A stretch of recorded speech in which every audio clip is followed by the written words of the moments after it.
Imagine this, an ordinary evening in a quiet neighborhood. An old car slowly rolling down the street, driven by an elderly man with graying temples and kind eyes. Suddenly, the road is blocked by an aggressive stranger. Obviously not in a peaceful mood, a verbal altercation begins, and a moment later shocks, blows, sounds of broken glass. It is scary to imagine what hatred in the hearts of some people can do.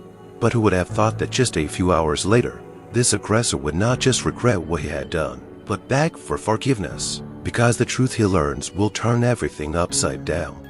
Before we delve into this story, I want to take a moment to focus on you. Yes, each and every one of you. We want to know what your name is and where you're watching this video from. Write about it in the comments. You have no idea how much every comment, every response is important to us. We read your words, we see your support, and it is thanks to you that we continue to tell stories that leave no one indifferent. You are the heart of our channel. Your attention and response help us to grow, to create, to go further. We are immensely grateful to each and every one of you. Please stay with us, and now get ready to hear how anger and hatred turn to fear and remorse. Enjoy the show. The street is quiet, as it is at the end of the working day, when people, tired, hide in their homes, sinking into their usual counsayness. The sun has almost set, coloring the sky a soft orange hue. An elderly man driving his old car drives leisurely through the streets of the neighborhood where he has lived for decades. This place is familiar to him. Every tree, every turn, every fence. Neighbors greet him. Passers-by smile. Over the years, he has earned respect and trust here. He has seen a lot in his life, helped his neighbors many times, and he was appreciated for his kindness and calmness. There is a pleasant atmosphere of calm and quiet confidence in the air. Inside the car, a quiet, old tune plays, which he often listens to when he comes home in the evenings. The man shakes his head slightly to the beat. Immersed in pleasant memories, he doesn't even realize that something is waiting for him around the next corner, something that can erase all that harmony in an instant. As he approaches the intersection, the headlights of someone else's car flicker in his rearview mirror. It's a common occurrence, but for some reason those lights immediately make him tense. Something about this car and the way he's driving is alarming. The driver behind clearly has no intention of keeping his distance. He drives too close, as if he is in a hurry and wants to give way. The elderly man pretends not to notice, but something is beginning to scratch his inner peace. As it pulls up in front of the stop sign, the car behind him surges forward, and he notices the driver defiantly slapping the steering wheel in an expression of impatience. The stranger blinks his headlights, as if demanding that he drive forward faster. Even in spite of the sign, the old man, remaining polite, moves cautiously, giving that impertinent man a chance to go around him. But suddenly, he hears the sharp sound of a klaxon, which goes off again and again, filling the silence of the street with an aggressive vibration. He doesn't understand what's wrong. What could have caused such irritation? The elderly man hopes it is just a disgruntled driver hurrying about his business. He moves forward to make way, but suddenly sees the car behind go around him and brake sharply, blocking the road. The man stops stunned, surprised and a little frightened. The driver in the car opposite sits motionless, but his gaze through the windshield is full of contempt and aggression. The man stares warily at this stranger. He feels his heart start to beat a little faster. A slight chill run down his spine. Something about this man's behavior seems sinister and unpredictable. It makes him uneasy. The man thinks maybe it's just a random confrontation that's about to be resolved if he just stays calm.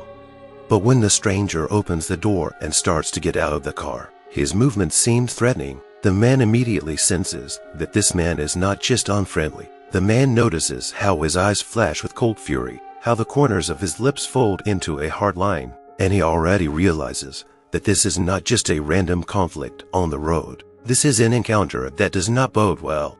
The elderly man is frouncing in place as the stranger slowly climbs out of his car and walks determinedly toward his vehicle. Young, calm, and clearly aggressive, the stranger walks confidently, as if he believes he has every right to attack people he thinks he doesn't like. His gait and facial expressions show displeasure and boundless contempt. As the man rolls down his window, trying to remain calm, the stranger comes closer, looming over the car, barely meeting his gaze. The older man realizes this man is not just angry, he's dangerous. The stranger's gaze burns with icy hatred, and the man feels his heart begin to beat faster. He tries to hold back his fear, realizing that he must be extremely careful in this situation. "Can't you see where you're going?" The young man's voice is harsh, and he sounds like it's not just annoyance, but something much more sinister. There was mockery in every word, and disdain in his gaze. "I'm sorry, I didn't mean to disturb you," the man replies calmly, trying to lighten the mood, but his voice trembles. And this does not escape the attention of the stranger, who, noticing the weakness, seems to get even more incentive to continue his behavior. The young man comes close to the window and suddenly begins to utter racist insults, directly pointing to the color of the man's skin, contemptuously and rudely devaluing his dignity, his life. Every word hits the elderly man's heart, causing him deafening pain and a sense of humiliation. He has not faced such hatred for a long time, especially in his neighborhood, where he is known and respected. "You think you can drive around here like normal people? You think you're just like us?" contemptuously throws the aggressor, throwing words like daggers that cannot be dodged. The elderly man feels fear and anxiety building up inside him. He looks at the surrounding street, but it seems frighteningly empty. No one can come to his aid. No one can protect him. "Please," the man says in a broken voice, trying not to show his emotions, but you can already see the pain in his eyes. "I'm just going home. Don't be so." But his words only inflame the aggressor even more. The young man squints maliciously at the older man's face, as if enjoying every expression of fear and helplessness. He bends closer and starts shouting insults again, harsher, more humiliating, as if deliberately trying to destroy the calm and pride of his victim.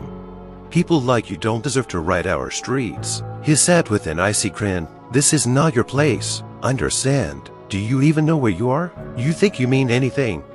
With every word he says, the older man feels fear rising in his chest, replaced by pain. He wants to answer, but he realizes that any word will only anger his tormentor even more. In the man's eyes, he sees a cruelty that frightens him to the core. It is not just irritation, not just anger, it is a hatred that knows no limits. The man feels cornered, trapped in the face of a cruel stranger who will not stop until he has poured all his hatred on him. And then the stranger, without waiting for an answer, turns from words to action. He taps the glass sharply, then pushes the mirror, causing it to crack. The elderly man clings to the seat in fear, feeling completely helpless. This young man could be his grandson in age, but instead of respect, or even just indifference, he looks at him with contempt, as something unworthy of life, something low, simply because he is not like him. The man tries not to look at the aggressor, hoping that he will move away and leave him alone, but the stranger doesn't leave. On the contrary, he pushes the car once more, as if testing how far he can go. His evil laugh can't be heard, as if he is enjoying the situation. He enjoys the feeling of power he now has over the elderly man. The man realizes that his life now depends on the whim of this stranger, on his decision to let go or continue to bully. At that moment, fear turns to sheer terror. The elderly man feels completely defenseless for the first time in years, surrounded by the darkness of hatred from which there is nowhere to hide.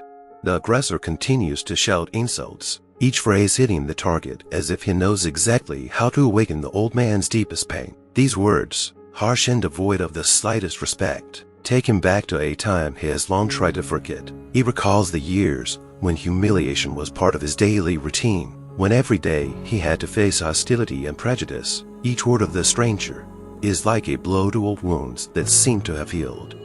"You still haven't realized you don't belong here," throws the aggressor, his voice dripping with contempt. "Did you think you'd be accepted here? You'll always be an outsider. Your skin color gives you away, and don't try to pretend you're one of us." These words hurt deeper than even a physical blow. The elderly man tries to look away, trying not to meet the young man's gaze, but the aggressor, sensing weakness, comes even closer, practically hovering over him, forcing him to listen to every humiliation. It's as if he's trying to pull out all the fears that once long ago tormented the man.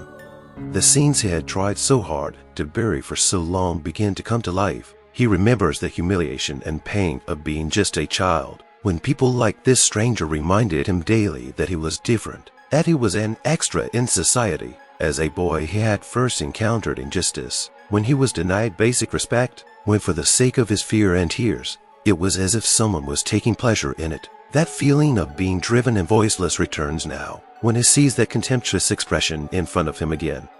"Look at yourself, old man," the aggressor continued, grinning at the man from head to toe. "Do you think your life means anything? You wouldn't have been spared last time if you hadn't been spared. Men like you should know their place." These words strike even deeper, because the man realizes that the man in front of him is a man who looks at him the same way others looked at him years ago. These looks, these cruel words and venomous sneers, it feels like a child again, like an outsider who is trying hard to be accepted, to be invisible so as not to provoke aggression. But despite all his efforts, he cannot get rid of the constant judgment. The aggressor, enjoying his superiority, does not stop. "You probably don't know where you belong. You've forgotten, since you dared to live next to normal people, to drive on their streets." Each word is like a cutting blade with which he literally cuts through old memories, forcing the elderly man to relive again and again the deep-seated fear with which he has struggled all his life. In these moments, it seems to him that all the years that have passed, all his efforts to change something, are just an illusion. He feels again like that young, helpless man who endured ridicule and insults, who was forced to be strong just to survive. But unlike those years, now he has no one to hide behind. There are no people here to help or protect him from the attacks of this young man, who enjoys every moment of humiliation. The man feels a contradictory feeling, growing inside him, a mixture of rage and helplessness. On the one hand, he wants to respond, to show this man that he is no longer a child who can be humiliated with impunity. But on the other hand, fear and experience tell him to keep silent, not to provoke, not to aggravate this situation. The aggressor, seeing that his victim does not respond, only grins, taking the silence as a sign of complete submission. He enjoys the power he now has over this older man, and it seems that this feeling of superiority is what fuels him even more. The man hears him shouting louder and louder, not hesitating in his language, belittling the man's dignity more and more, turning him into an object of his contempt. The elderly man clenches his hands on the steering wheel, but he can no longer hide his inner tension. He feels a chill run through his body. His heart starts pounding faster and faster, and his own defenselessness paralyzes him. He realizes that if he doesn't end this encounter now, it will only get worse, but he's too scared and too wounded by the memories to do anything. The aggressor, seeing the silent resistance of the elderly man, seems to lose his patience. His face is contorted with anger. His eyes read contempt and ruthlessness. The verbal insults are no longer satisfying, and he decides to take the next, more aggressive step. Suddenly, with a kind of savage pleasure and inner cruelty, he swings and strikes the elderly man, aiming at his head. The blow is stronger than one would expect, especially from such a young man. The aggressor's fist smashes forcefully into the older man's temple, knocking him off balance and causing him to stagger. The man feels a sharp pain shoot through his head. His vision blurs for a second, and he feels as if the ground is slipping away from under his feet. He grabs the door of the car, trying to hold on, but the impact knocks him out, causing him to fall backward into the seat. Shock overwhelms him, and for a few moments he cannot realize what has happened. Just now it was words, cruel and humiliating, but it was still something that could somehow be endured. Now, however, with the pain of the blow throbbing in his temple and dark spots dancing before his eyes, he realizes that this aggression has crossed a line. This young man is no longer just verbally abusing him, he is really attacking him, hurting him physically. But the aggressor doesn't stop there. There is a gloating pleasure on his face that shows that this is not just an angry outburst for him. He likes the feeling of power, likes to see an elderly man who can hardly defend himself forced to endure pain and humiliation. For him, this blow is a symbol of superiority, not just physical aggression, but an assertion of his right to belittle and destroy someone he considers unworthy. "That's better, old man," the aggressor said with a wry grin, standing next to the car and looking down. "That's how you know your place." The elderly man tries to focus, but pain pulses in his temple and a sense of humiliation grows in his soul. There is a struggle inside him. He realizes that he is in real danger, that this man can't do him more harm, but fear and a bitter realization of his own helplessness prevent him from resisting. He feels cornered, humiliated, deprived of even the right to defend himself, as if he were once again the same helpless man from the past who had to endure everything just to survive. The aggressor, Noticing the elderly man clinging to the door to keep from falling, grins and adds with a sneer, "So, old man, you feel what it's like to be put in your place. You think you got a right to right here, to live among us. People like you deserve only one thing." These words, combined with acute physical pain, bring the elderly man to his knees. He looks at his tormentor, seeing him not just as an abuser, but as the embodiment of all the hatred and prejudice that has haunted him throughout his life. The elderly man, feeling the throbbing pain of the blow gradually penetrating deeper, begins to realize the terrible reality of the situation. He is physically unable to resist this young, strong and full of anger stranger. The fear that had been lurking somewhere in the background now fills him completely, like a suffocating cold fog that fills every corner of his consciousness. He realizes nothing he says or tries to justify himself will convince this man to stop. He is at the complete mercy of this aggressor, and nothing will protect him. An inner voice tells him that he needs to say something, to try to stop this flow of hatred, maybe to soften his anger. Gathering the rest of his strength, the man tries to speak in a quiet, squeezed voice. "Please, I don't want conflict. I just want to go home." His words sound shaky, full of fear, and this seems to cause the aggressor only a new surge of gloating pleasure. He looks at the man as if he were a helpless creature, insignificant and disrespected. Seeing the man trying to defend himself with words, the aggressor only grins wryly, as if this fear only confirms his rightness. "Home? You want to go home?" he asked mockingly, moving even closer. "You think you have the right to tell me what you want? I can't believe people like you still dare to live here, to ride next to normal people like you belong here." The man steps back, huddling against the seat, as if he hopes he can hide, become smaller, disappear from the man's sight. His heart is pounding furiously, and with each word of the aggressor, he realizes his helplessness more and more deeply. He is old and weak, and in front of him is a young man full of rage, who does not see him as a human being at all. For him, he is just an object of hatred, and this makes the situation even more frightening. The elderly man feels paralyzed by fear, and at the same time, a painful sense of humiliation awakens in him. He is used to being a decent, respectable man, but now, in the face of this aggressor, he realizes that in the eyes of this man he has no value. All of his past, all of his efforts, all of his good deeds to this young man have no value. The only thing he sees is the color of his skin, and that to him is cause for contempt and hatred. Another attempt to mitigate the situation. "I didn't mean to offend you. If I've interrupted you in any way, I apologize." But this attempt at justification only further fuels the aggressor. He laughs. His laugh is harsh, cold. It sounds like mockery. "You think I care about your apology? You old bastard has no place among us at all. You understand? You think anyone's gonna help you? Nobody wants you. People like you spend your whole life just making people miserable." The aggressor's venom-filled words echoed in the man's ears, making his heart clench with helplessness and fear. Never in his life has he felt so alone and defenseless. He realizes that there is a man in front of him who will not stop. It's as if this aggressor feeds off his fear, as if he enjoys his helplessness and wants the man to be even more afraid. The man notices his fingers trembling, his breathing becoming rapid, shallow, and labored. He realizes that no words will help, that any movement or phrase he makes will only provoke the aggressor to a new attack of rage. The man clings to the steering wheel. His body seems to be shackled by terror, and he realizes that he cannot move. The aggressor, feeling completely superior and in control of the situation like a caged animal, decides to move on to more tangible destruction. Suddenly, he kicks the door of the car with his foot, causing a metallic thud, like the groaning of a car taking the first blow. Then he swings even harder, leaving a dent in the door. For the aggressor, it is another form of humiliation, and for the older man, it is the destruction of what was his pride and symbol of independence. The car was more than just transportation for him. He bought it many years ago with his modest savings, and every year he kept it in perfect condition. Despite the age of the car, each time he got behind the wheel, the man felt a little younger, freer. No matter where he went, this car was his companion, a part of his life, a symbol that he had earned his independence and freedom. He knew every creak, every detail, and it was a pleasure to feel confident and relaxed behind the wheel.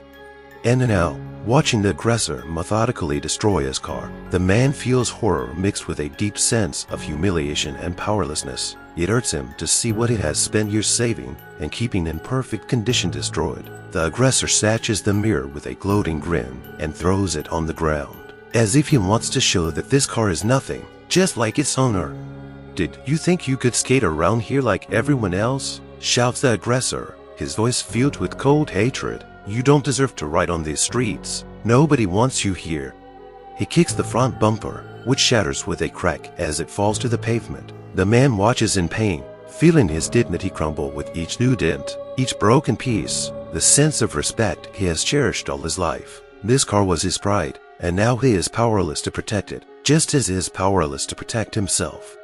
Without stopping, the aggressor grabs the windshield wipers and pulls them off with force, looking at the man with a mocking sneer, as if testing how far he can go. He then opens the door and begins rummaging through the items in the cabin, his personal belongings, with such disdain, as if he were trash in front of him. The elderly man, seeing his belongings, his old travel plaid that he always carried with him, his favorite hat that he took on long trips, all discarded on the ground and stomped on with muddy boots, feels a real anguish come over him. For him, it's not just property damage. It is a deep, cruel humiliation that strikes at his very heart. Every new dent on the hood, every scratch on the glass, every torn object in the interior is like a personal blow that destroys not only the car, but also his self-respect, the sense of dignity that he has been saving in himself all his life, despite all the difficulties. The aggressor, seeing this pain in the elderly man's eyes, gets excited and decides to go even further. He crashes through the windshield, breaking it into small cracks that spread across the glass like a spider web, symbolizing the destruction of everything that was dear to his victim. The man feels his soul filled with heavy despair and helplessness, fear and humiliation, as he sees that he can neither defend himself nor stop this torrent of cruelty. Each new blow sounds like a parting bell, like the final act of a force destroying his independence, and the elderly man feels lost, as if he is being ripped from his life, stripped of his pride and symbol of freedom. As the aggressor continues to methodically destroy the car, rare passers-by begin to appear on the street. They stop, noticing what is happening, their gazes fixed on a horrifying scene. A young man with a cold face and obvious cruelty destroys the car of an elderly man, while shouting insulting, hateful words. The eyes of passers-by are full of alarm and confusion, but no one takes a step forward to help. Some people stand at a distance, with frightened faces, as if refusing to believe what is happening in front of their eyes. Some try not to look, turn away, walk quickly past, not wanting to be part of the scene, as if that would protect them from possible danger. Muffled whispers are heard, frightened phrases, scraps of discussion, but in this noise, there is not a single attempt to stop the aggressor. The elderly man sees how they look at him, as if he has become invisible, a person no one wants to notice, from whom even neighbors and familiar faces turn away. For him, this is another betrayal, another blow, perhaps even more painful than the aggression itself. He had always thought that the community in which he lived was his defense, that he was safe here, among these people, the neighbors he had exchanged words with, the ones he had known for years, the ones who had always seemed friendly. Some had even smiled at him and nodded at him on the street. And now, when he needs support the most, he is alone, and that loneliness weighs on him like a cold shadow from which there is no hiding. One man standing nearby is clearly aware that something terrible is happening. He looks on grimly, his eyes full of fear, but he does not dare to intervene. His gaze jumps from the aggressor to the elderly man, as if he is afraid that any move he makes will have unpredictable consequences. His hands shake slightly, and he steps back discreetly, as if deciding that it is better to be a bystander than a participant. He walks away quickly, as if he fears he will be the next victim. One of the women across the street pauses for a second, grabs her phone, but instead of calling for help, she pretends that she urgently needs to leave.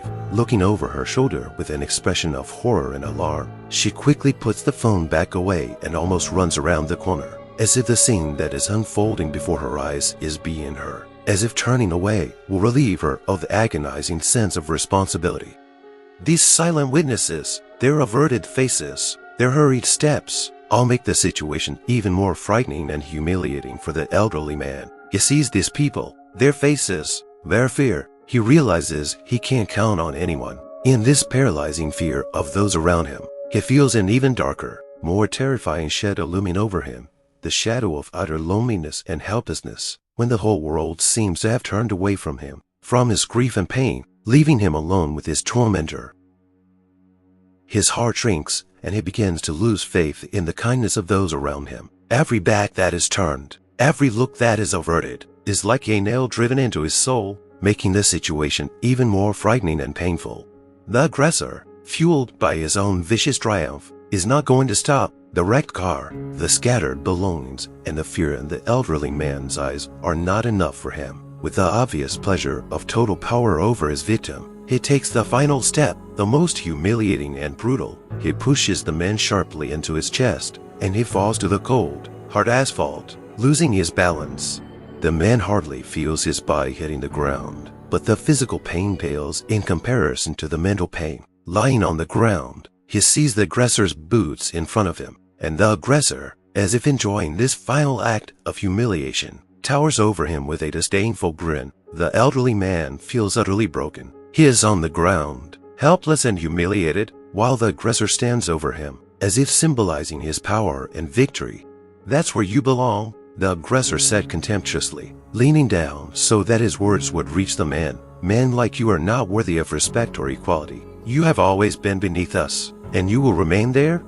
It points sharply, with mocking contempt, at the wrecked car, forcing the older man to stare at what had recently been his pride, his symbol of freedom and independence. Now it is nothing more than a pile of mangled metal and personal belongings scattered along the road. The man lying on the asphalt feels a wave of helpless despair rising in his soul along with his sight, as if his life were nothing but shards, just like this car.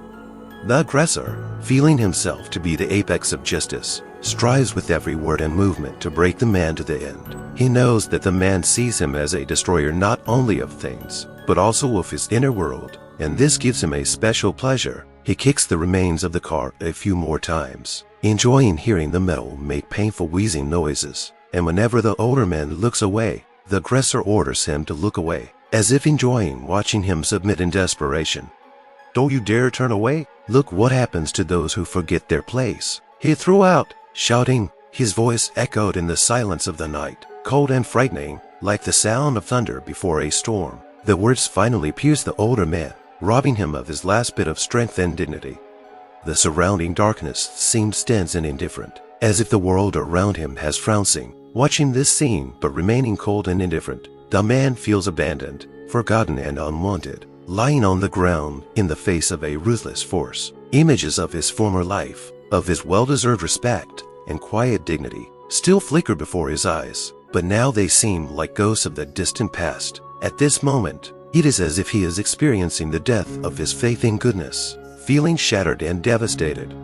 All the while, the aggressor, savoring his victory, slowly retreats, leaving the man lying on the cold, muddy ground, among the torn and scattered belongings, as if defying everything he had ever meant to himself and his surroundings. After the aggressor has performed his final act of humiliation, he looks at the elderly man lying on the ground with a cold, indifferent grin. The man tries to sit up, but his body is racked with a sharp pain, as if every joint, every muscle refuses to move. His hands are shaking, and his face is bleeding, a thin trickle of blood running down from his broken eyebrow, leaving dark marks on his skin. Abrasions, bruises, and wounds cover his body like mute testimonies to the brutality this man has just been through. The aggressor stands over him for a few more moments, hurling short, hurtful words full of contempt and derision. "No one would spend a minute on someone like you. You think anyone even cares what happened to you? Nobody cares about you. No one's going to stand up for someone who doesn't deserve respect or a place in this society." These words fall like nails into the soul of an elderly man. He feels deeply wounded, not only in his body, but also in his inner world. There is a buzzing in his ears that mingles with the echoes of the aggressive words. He struggles to keep himself from covering his face with his hands and succumbing to utter despair. His skin is sore and stinging from the abrasions, and the dull pain from the blow to his temple and chest stiffens his movements. Each attempt to get up brings a new burst of pain, but even more agonizing is the realization that these blows would have gone unnoticed, that no one would come to his aid, and that all this agony would seem to dissolve into the indifference of those around him. The aggressor looks at his creation and grins as if it is all just a fun game for him and he has won. He believes that he will go unpunished. He summarizes with apparent pleasure, "You stay here, old man, nobody wants you, and nobody's gonna make me answer for it." And with those words, he turns and walks away without looking back, as if he hadn't just humiliated and wounded someone to the core. His footsteps echo in the silence of the street until they dissolve into the night, leaving a void. The elderly man is left alone, his body covered with bruises and abrasions, throbbed with pain, each injury reverberating in his soul with an unbearable sense of humiliation and helplessness. Blood drips down onto his clothes, sticky and hot, reminding him even more of the humiliation he had endured. Each wound, each bruise, becomes a symbol of the horror he has experienced, and he feels this pain not only as a physical affliction, but also as a deep soul wound that nothing can heal. Tears welled up in his eyes, but he held them back, feeling his insides tear up at the injustice and the painful realization of his vulnerability, his independence, his dignity, all of it destroyed in a matter of minutes. And now, sitting on the cold, muddy ground, alone and wounded, he feels devastated, as if his life, his identity, is nothing but painful shards. When Thomas Rivers, satisfied with the attack he has committed, returns home, he feels a strange sense of euphoria. His own harsh words and derogatory phrases hurled at the old man are still echoing in his head. He is fully confident that this incident will go unnoticed and that no one will seek justice. For him, it was just an outburst of hatred, an act of force that he believes went unwitnessed and without consequence. However, sometime after returning home, his phone begins to vibrate. The screen displays the name of an acquaintance, Lucas Hall. This man is not a close friend of Thomas, but they often crossed paths at parties and hangouts. Thomas finds it strange that Lucas is calling him so late, and with slight irritation, he takes the call, expecting to hear something insignificant. "Thomas, I need to talk to you," Lucas began, tension in his voice. "Did you really pick a fight with Henry Wilson?" The older man's name said nothing to Thomas. To him, the man was just a random victim, an object to demonstrate his power. He hasn't thought of him since he left the scene of the attack, and now he doesn't understand why Lucas cares. "Come on, it's just an old man." Thomas waved it away, trying not to make it mean anything. So what? What does it matter what his name is? But at the other end of the line, Lucas falls silent, as if considering a response. Then he continues, now in a more serious and wary tone. "Do you have any idea who he is? You just beat up Mark Wilson's father." At the mention of Mark Wilson's name, Thomas feels a chill grow in his chest. It is a name he knows all too well. Mark Wilson is not just a famous figure, but one of the most influential lawyers and public figures, a man whose voice is heard and respected at all levels. He is known as a principled fighter for people's rights, and there is no stopping him when it comes to protecting his family and friends. For a few seconds, Thomas is unable to respond, his mind frantically processing what he has heard. He realizes that this elderly man, whom he humiliated and beat in front of other people, is not just a random passerby. This is the father of a man with connections, reputation, and incredible power in the legal world. Mark Wilson is someone who cannot be ignored, someone who seeks justice at any cost. "Thomas, do you realize what you've done?" Lucas continued, panic evident in his voice. "Mark Wilson is not a man to be trifled with. He wouldn't leave you alone if he knew what you did to his father." Thomas feels his confidence begin to crumble rapidly. He clutches the phone tighter, trying to remain outwardly calm, but a wave of real terror rises inside him. He imagines what will happen when Mark Wilson finds out about the attack, remembering the cold words he used to humiliate Henry and the blows he delivered to the defenseless old man. Thomas realizes that his actions will no longer remain a secret. Now his every move will probably be watched. His every action will be scrutinized, and consequences will be inevitable. Lucas's heavy sigh can be heard on the other end of the line. "If I were you, I'd think about making amends, if at all possible." Mark Wilson isn't the kind of man who forgives this kind of thing. After his conversation with Lucas, something new and unpleasant creeps into Thomas's soul. For the first time that evening, fear, the feeling creeps into his mind stealthily, like a cold serpent. gradually paralyzing the confidence and smugness with which he had been so proud just a few minutes ago. Lucas's words about the victim's son, Mark Wilson, echo in his head, robbing him of his usual sense of control.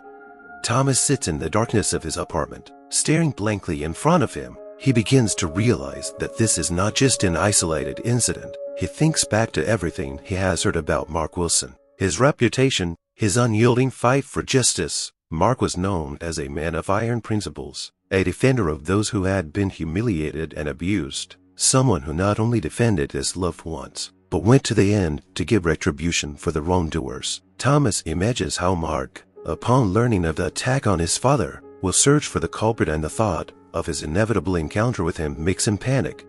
That fear turns to sheer panic when he realizes that this will be a personal matter for Mark Wilson. Thomas has heard stories of Mark fearlessly going up against powerful men, of seeking justice where it seemed impossible to get it. And now Thomas realizes that all his attempts to cover up what happened or avoid the consequences won't work. He didn't just attack an elderly man, he challenged a man whose vengeance can be merciless and unstoppable. Thomas's thoughts wandered frantically, recalling every blow he had thrown, every humiliating word, every gloating gesture as he destroyed Henry's car. He had felt full of power and strength then, but now that feeling was turning into a poisonous sense of guilt and fear. His actions, which had seemed so insignificant, had now become somehow inescapable and significant, laden with consequences he hadn't even considered. He tries to brush off the panic, thinking he can somehow scuttle the case or just fade into the shadows. But inside he already knows Mark Wilson isn't just going to let this go. The next day, Thomas wakes up feeling anxious, barely able to convince himself that everything that has happened will remain his secret. However, as soon as he opens up social media and the news, he is overcome with panic terror. Mark Wilson's name flashes across the headlines, and his harsh statement has already spread across all major media outlets. In his public address, Mark Wilson speaks openly about the attack on his father, calling it a brutal and totally unacceptable display of hatred and violence. The son does not hide the details of the attack, nor his intention to seek justice for his father. His speech is imbued with determination. He makes it clear that he will make every effort to ensure that the perpetrator is found and punished, regardless of his status and position. Mark tells how kind and respectful his father has always been, how he has tried to do good all his life, and how defenseless he was in the face of this attack.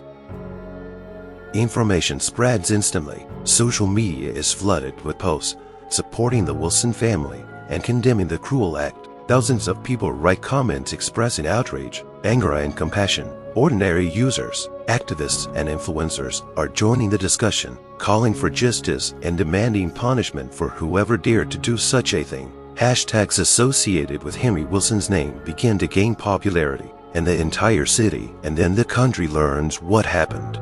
Thomas feels trapped, realizing that now he is not just a man who has committed a bad deed.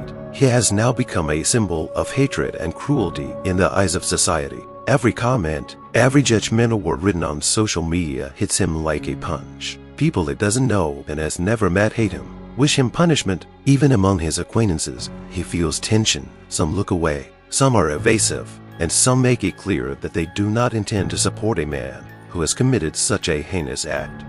Thomas's neighbors begin to act reserved and aloof. Those who greeted him in a friendly manner yesterday now avoid meeting him. Colleagues and acquaintances look at him with suspicion and condemnation, realizing that even if his name has not yet surfaced in the press, the truth may come out at any moment. It becomes difficult for him to be in public because every glance seems suspicious, every whisper a judgment. The social repercussions spread like waves, and Thomas feels himself losing control of his own life. He realizes that his actions are no longer hidden behind a castle of privacy. Society has seen him as the embodiment of everything cruel and unjust that happened to Henry Wilson. As the story of the attack gathers momentum, Thomas Rivers' life begins to fall apart. His reputation is under attack. Colleagues, friends, and even acquaintances begin to openly condemn his actions. It seems that the very reality around him turns into a nightmare in which he is a driven and persecuted, an object of hatred like the one he himself made. An elderly man, former friends and buddies who have learned of his cruelty stop talking to him. avoid him on the street and on social media, where a wave of angry messages now rain down on him.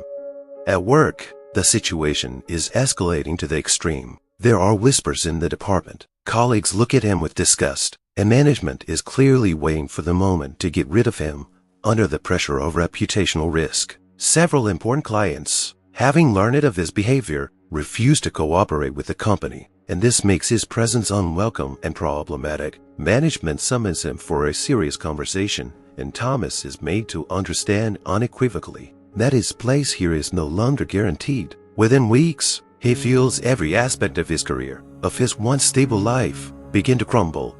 But real panic sets in when he starts receiving threats. Harsh words from strangers appear in his private messages, some warning that he will be found and made to pay for what he has done. The messages become increasingly insistent and ominous. Do you think you get away with this? Or I hope you feel the same pain you caused. Thomas feels that his life is beginning to be threatened, not only by the loss of comfort and routine, but by real danger.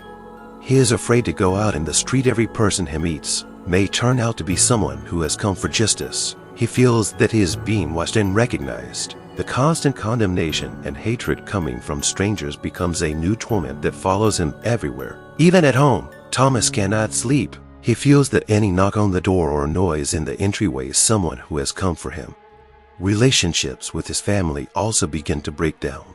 His parents, who have heard about this terrible incident, are ashamed of what he did, and every conversation with him is now reduced to reproachful glances and silent condemnation. Even people who used to be close to him begin to turn away.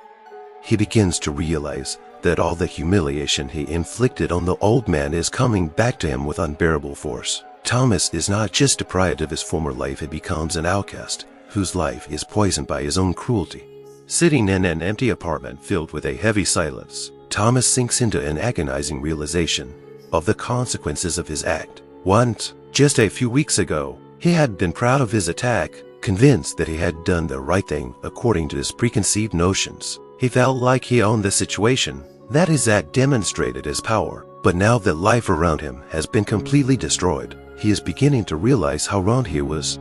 His violent act has brought about irreparable changes, and he realizes that the distant consequences of his actions are the punishment he deserves. The loss of his job, the respect of his loved ones, the condemnation of society, the hatred he is surrounded by. All of these, he now realizes, are not random coincidences, but the just result of his own choices. For the first time in his life, he feels the weight of remorse clutching at his chest, like a cold and inescapable judgment. He can't get rid of the image of that night, the image of the humiliated and defenseless Henry Wilson whom he pushed to the ground. Everything comes back to him, every blow, every humiliating word. These memories now haunt him, making life an unbearable hell. He recalls wrecking the older man's car, how he spoke with cold smugness about how people like Henry were not worthy of equality. Now that cruel belief has turned against himself, robbing him of support, respect, and connections. In the end, Thomas realizes that he no longer has any way to recover what he has lost. The consequences of his action have been cruel but just, and he realizes that this is the way it has to be. Those he considered friends have turned their backs on him. In society, he is now known as the aggressor, as a symbol of hatred and cruelty. Even his own reflection in the mirror is disgusting. The final shots show Thomas sitting in the darkness of his apartment, plunged into utter loneliness and hopelessness. He realizes that he can never regain his respect, never clear his name of this stigma. Tears of despair glisten on his face, but this remorse comes too late. His life is now a painful lesson from which there is no escape. A reminder that hate destroys not only those it is directed at, but also those who carry it. Friends, this story leaves a lot of questions and makes you think. Write in the comments what you think about what happened. Have you ever experienced injustice or racism in your life? We really need to hear your thoughts and experiences. Each of your comments is incredibly valuable to us and helps our channel become better. We are grateful to each of you for your support. If this story touched you, please subscribe to our channel and give us a like. It helps us to share new stories with you, which do not leave indifferent. We wish you a good day,